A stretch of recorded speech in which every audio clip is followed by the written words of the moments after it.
श्रीराम शुका सारिखे पूर्ण वैराग्याचे वसिष्ठा परिज्ञान योगेश्वराचे कवी वाल्मिका सारखा मान्य ऐसा नमस्कार माझा सद्गुरु रामदासा. जय जय रघुवीर समर्थ. सार्थ श्रीदासबोध दशक 13वा समास 4 प्रलय निरूपण. उभारणीचा जो क्रम आहे त्याच्याबरोबर उलट संहारणीचा क्रम असतो. पृथ्वी पाण्यात विरते, पाणी तेजात आटते, तेज वायूत जाते, वायू आकाशात शांत होतो, आकाश प्रकृतीत नाहीसे होते आणि प्रकृती मूळ मायेत गुप्त होते. अखेर शाश्वत असे केवळ ब्रह्म तेवढेच शिल्लक उरते असे या समासामध्ये सांगितलेले आहे. श्रीराम. पृथ्वीच होईल अंत भूतास मांडेल कल्पात, ऐसा समाचार साध्यंत शास्त्री निरोपिला. कल्पांताचे वर्णन पूर्वी समर्थाने केलेलेच आहे, तेच आता थोडक्यामध्ये इथे सांगतात. संहारकाळी पृथ्वीचा अंत होईल व पंचभूतांचा कल्पांत होईल याबद्दलची सविस्तर माहिती शास्त्रांमध्ये सांगून ठेवली आहे. 100 वर्षे पाऊस न पडल्याने सृष्टी जळू लागेल, पर्वत गडप होतील, एवढ्या मोठ्या भेगा जमिनीला पडतील, सूर्याच्या 12 कळातील किरणांमधून ज्वाळा बाहेर पडतील आणि त्यामुळे 100 वर्षे पृथ्वी जळत राहील. पृथ्वी जळताना त्या जाळाचा शेंदरी रंग दिसतो, शेंदरी रंगाचा तो जाळ शेषापर्यंत जातो, त्या जाळाने तो भाजतो व भराभर विष ओकतो, त्या विषातून ज्वाळा भडकतात व त्यांच्यामुळे पाताळे जळतात. अशा त्या प्रचंड आगीने पाताळ लोक भस्म होतात. मग महाभूते खवळतात, प्रलयाचा वारा सुटतो, प्रलयाचा अग्नी भडकतो, सगळे व्यापून टाकतो.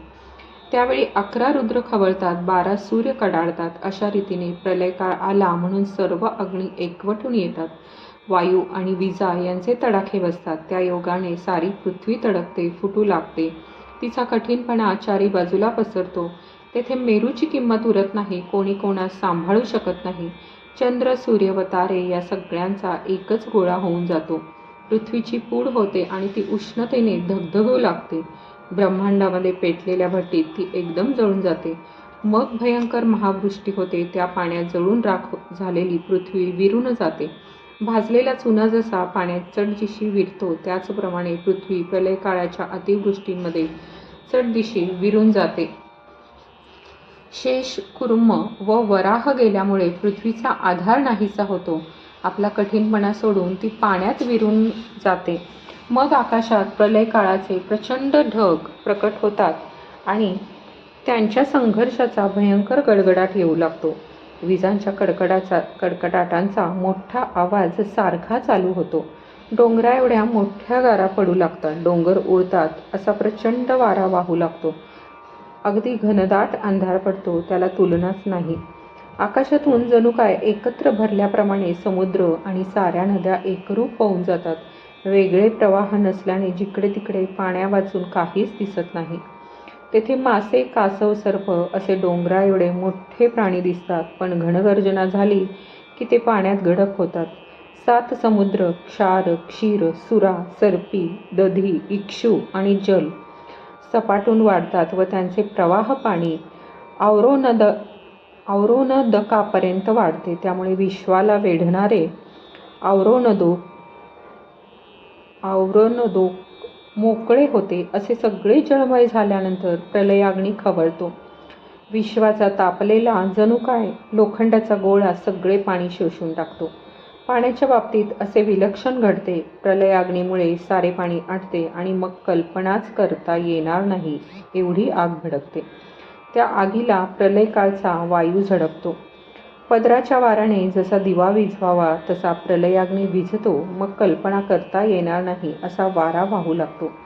पण आकाशाची पोकळी अनंत असून वारा थोडा असतो, पण त्या योगाने वारा त्या पोकळीत नाहीसा होतो. अशा रीतीने पंचभूतांचा पसारा संपतो.